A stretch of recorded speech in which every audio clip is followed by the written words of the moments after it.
Hi, I bought a Syntakt 2 weeks and 4 days ago now.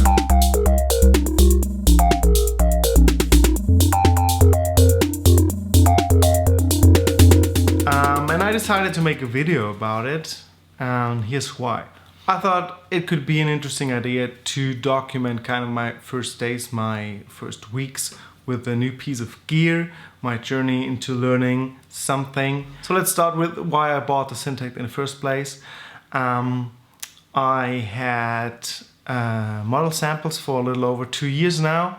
I just sold it, but here's me from 2 weeks ago showing it to you.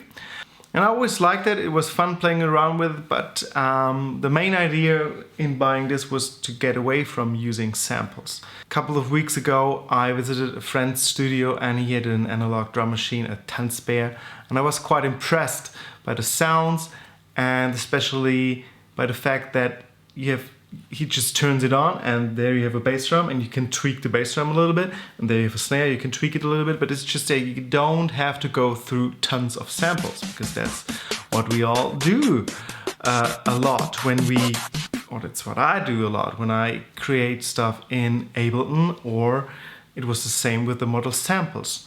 So that was kind of my main idea behind buying this. This is not a sampler, it's a drum synthesizer.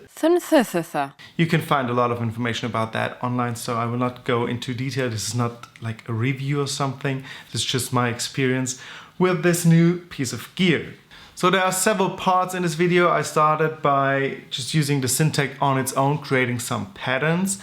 After that, I tried Overbridge, connecting it to the computer. I used it in an actual production, trying to replace some sounds in Ableton samples with new sounds from the Syntakt. And finally, I used it in a hardware-based Dawless jam setup. So feel free to jump to the chapter which might be most interesting to you, or just watch it all. Okay, so, well, here we go. Let's start.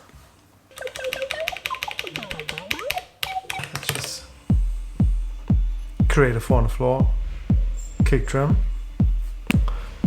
add some snare,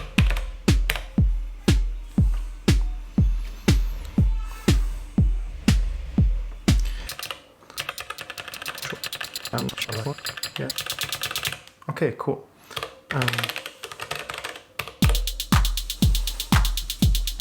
So one thing about the Elektron sequencer, which I also had on the model samples, is the ability to automate this.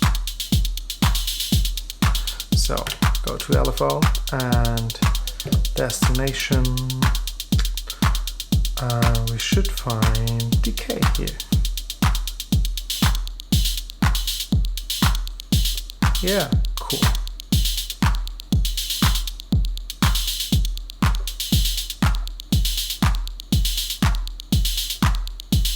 And as opposed to the model samples, now we have 2 LFOs. How do I... Well, here's the second LFO. And I could probably modulate the filter. Yeah, cool. Now, yeah, let's go to these chords. I'm curious to find out more about chords.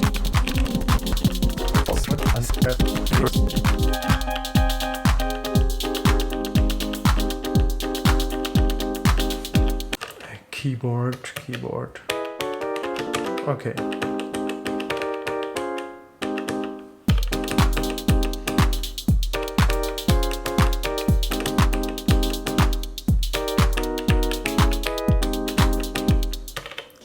Wow.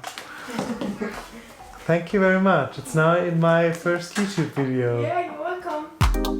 Yes.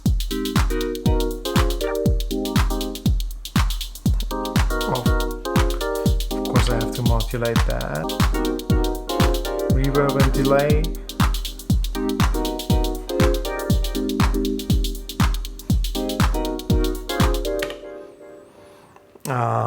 Yeah, I have to find out how to tweak the delay.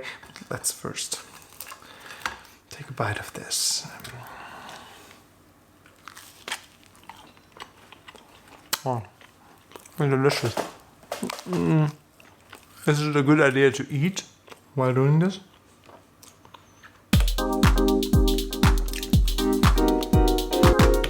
Okay, I bass fast forward. Oh yeah, I like rim shots. Yeah, but that's what I was looking. Oh, this is what I was looking for. The dual VCO would make this into a bass. It's too high. How do I get an octave lower?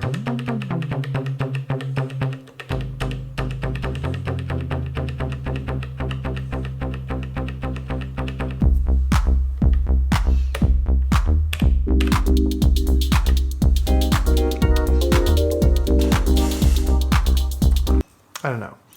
I think I need a first quick break to eat more waffles with my family.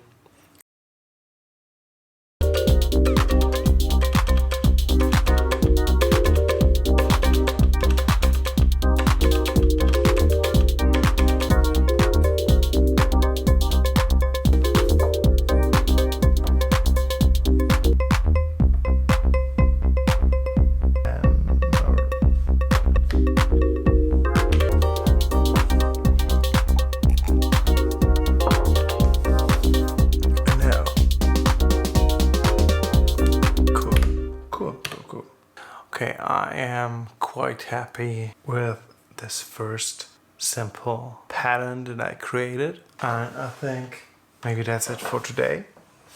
Good night, see you tomorrow. It's night 2, and yeah, I had another jam. It's Syntakt video 2, that's the pattern I created. Wow, it's 120 BPM, so didn't change the standard BPM. It's a 4-on-the-floor analog bass drum. I think this sounds kind of cool. I created a sidechain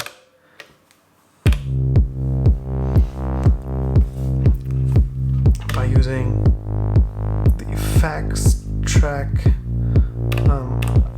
Honestly, I just looked it up. I googled it and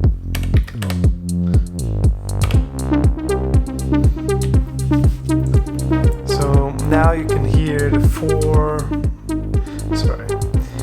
four analog machines.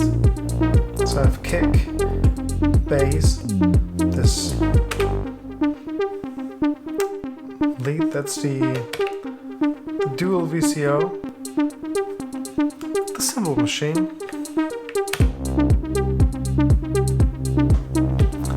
I think this sounds kind of cool, I like it. And simple clap. Oh.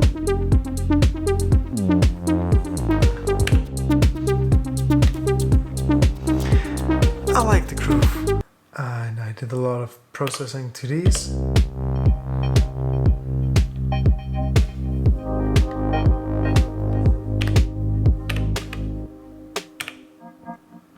And then I added this second layer of chords.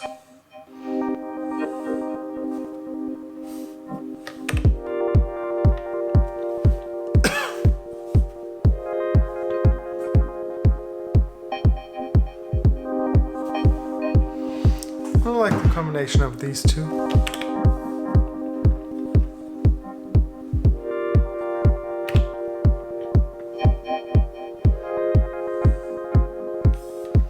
Cool. Yeah, and of course all the chords, they go to the effects block and to the sidechain in this case as well.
I like the pattern.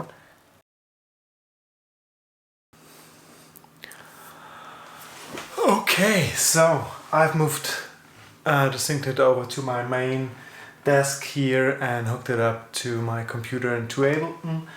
I installed Overbridge and now I'm setting up kind of an Ableton template to have the different channels coming, or the different tracks coming on different channels in Ableton.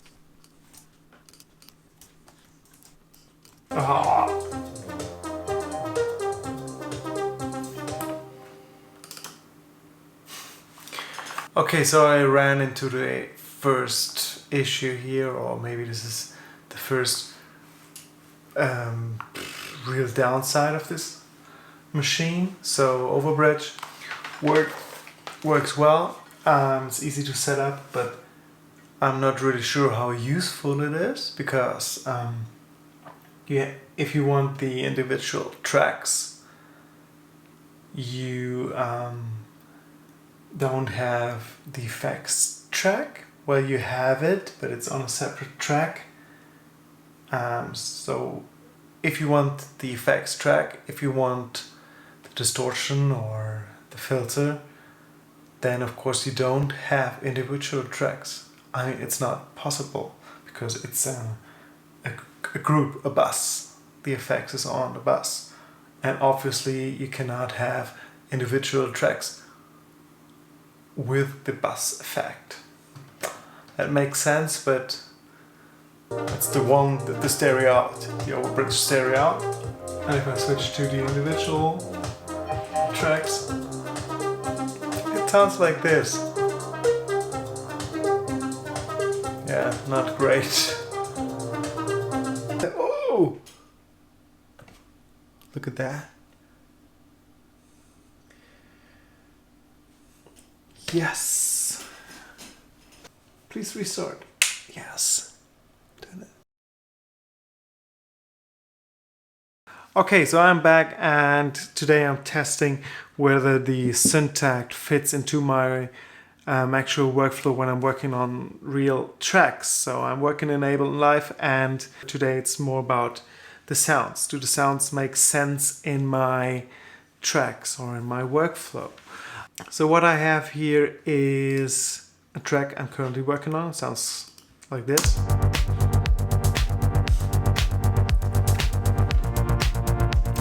And that is drum sound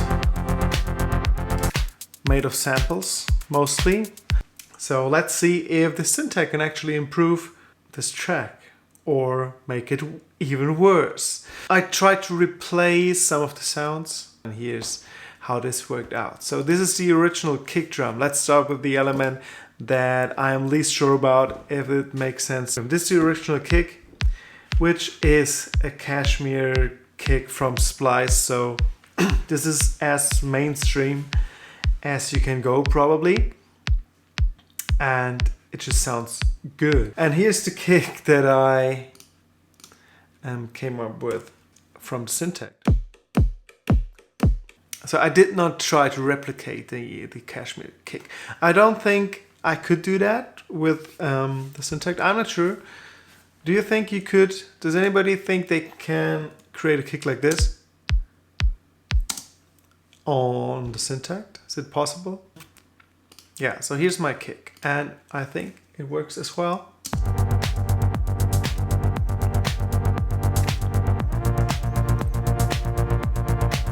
Switching back, it's a Cashmere kick. My kick. Yeah, of course, Cashmere, I think, wins. Probably I have to layer this with something which has more attack, but then again, it's not what I was looking for, so I like this kick, it's really cool. In a context, I'm not yet sure. So let's continue with the snare. I've used Ableton's snare synthesizer plugin. Yeah, here's my Syntakt snare. Again, it's very different, so it's not as loud. it's higher pitch. I did not try to replicate the other one, but I really like this one.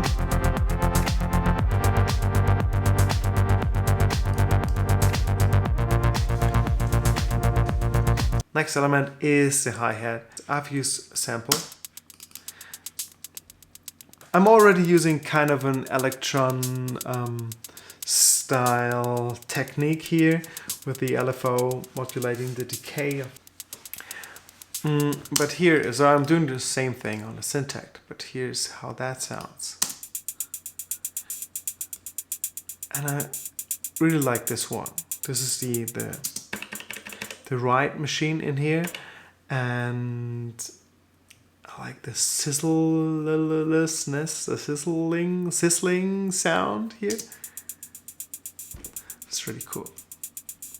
Okay, so I've used 3 of my 4 analog voices on a Syntakt, and the last one I wanted to use some tonal elements, so I came up with this plug.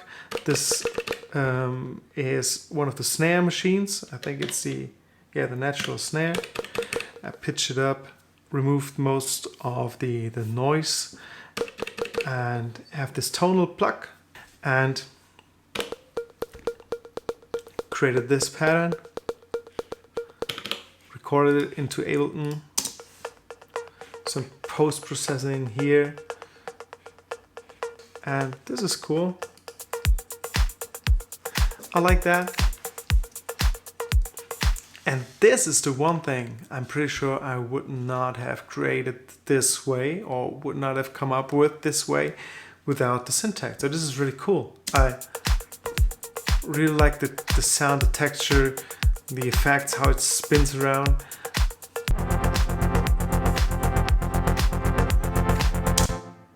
Okay, so far so good. I did not use Overbridge or anything like that. I just plugged it into my interface and created a pattern. I just soloed the instrument I wanted to record, and that's what I did. Next up, Syntakt and jamming.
Okay, so it's time to test the Syntakt together with other hardware stuff in a Dawless setup. So I'm taking it back over here, integrating some other synths and effects and stuff, and let's see what I can do with it.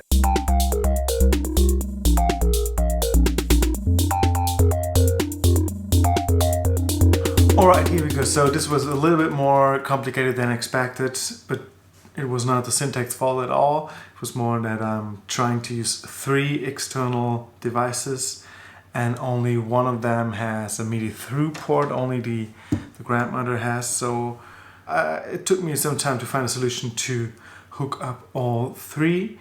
I thought I could maybe use the MIDI through port as another MIDI sync port, but it's not MIDI sync. You can only use it as a second analog sync port, I think. I found a solution using the RK006 MIDI thing, which is pretty cool. I've used this a lot, and this can be a MIDI interface or a MIDI host. In this case, it's just a MIDI MIDI merging box. So MIDI goes out of the Syntakt into the grandmother, and I have it on track 5 here.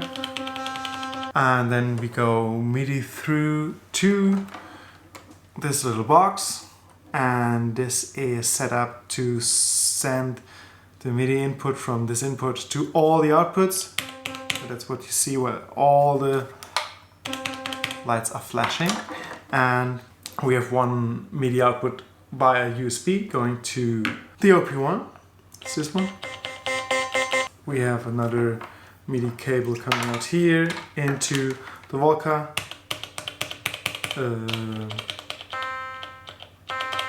And if I have the correct MIDI channel, this works as well.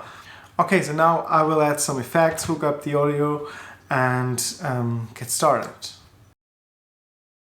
Okay, so as expected, this was probably the most fun using the Syntakt in a Dawless setup. I already told you about the MIDI, so I now added some effects. There's a chorus and a reverb on my Volca. Sounds like this now. I'm doing chords with it, and there's a delay effect on the grandmother. That's it. So here's the first track. I'm sending MIDI notes from the Syntakt to the Volca. Sounds like this. And this is going back into the Syntakt after the effects, into the effects block for some side chaining. When I add the bass, I have this chord progression. And what I already like about this, I can use, of course, the filter on the Volca, and I can use the filter on the bass. And I can already have like a great time with that.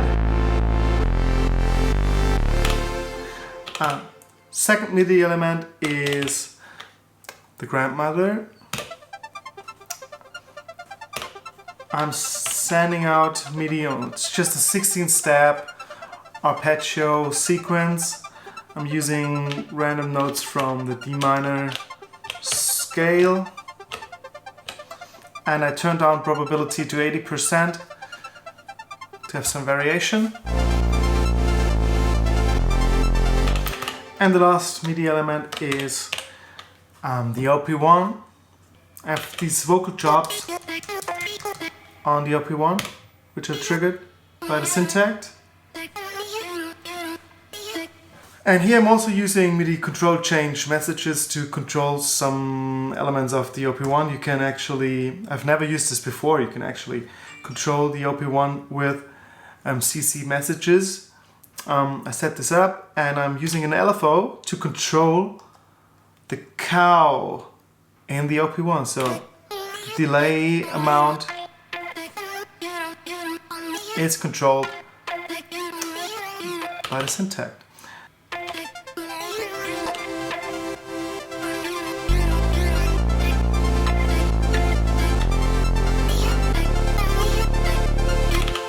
Yeah, the rest is coming from the Syntakt. I kind of like this riser here. Yeah, here are all the MIDI elements.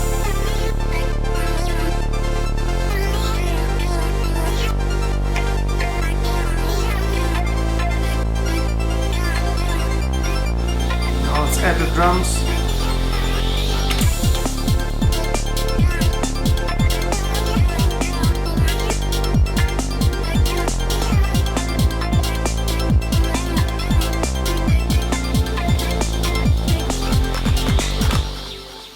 Yeah, I think that's it for the setup, and yeah, let's end this with the complete jam.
Okay, so this brings us to my conclusion about the Syntakt.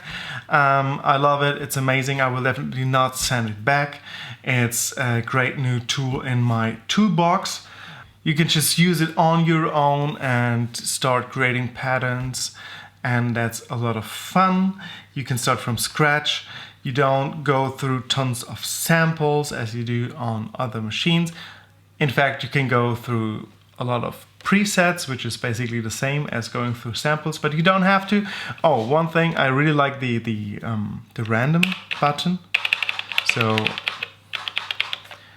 when you push synth and yes, it just randomizes all the parameters. Woo! Random sounds, and you can just decide, oh, this one is cool, I would use this. That's pretty cool, and something you definitely cannot do with samples in that way. Also, I personally never had a machine which is such a great brain for a Dawless setup like this. Sending out MIDI on several channels, sending out polyphonic MIDI and MIDI CC messages, it's just very powerful. I really like that. And finally, when I connect this to my computer, to Ableton, and add something to my actual productions, I think this is great. It's not important if I use like the analog drums on every single one of my productions now, but there are interesting elements. There are interesting musical ideas. There's stuff in here, or there's stuff that I create on here which I would not create on my computer. And that's something I really love about gear. That's why I love this so much, because you can just you just do stuff on these tools that you wouldn't be able to do, or maybe you are able, but you probably wouldn't do on your computer with a mouse and a keyboard. Yeah.